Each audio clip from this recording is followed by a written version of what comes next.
মাশাআল্লাহ ফকির মানুষে দুটি বড় বড় গরু চলে আসছে। সালাউদ্দিন হাজির গরু দেখুন, দেখার মতো গরু, দর্শক আর দর্শক, সুন্দর গরু দেখুন। মাশাআল্লাহ মাশাআল্লাহ, অনেক সুন্দর গরু, চমৎকার। এই যে একটি গরু দেখুন, গরুকে চেন করানো হয়েছে। মাশাআল্লাহ, এক্সক্লুসিভ গরু, ডেকোরেশন করা হয়েছে, পাগলা গরু।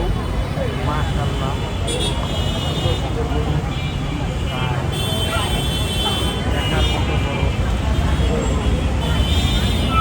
এই আরেকটা গরু,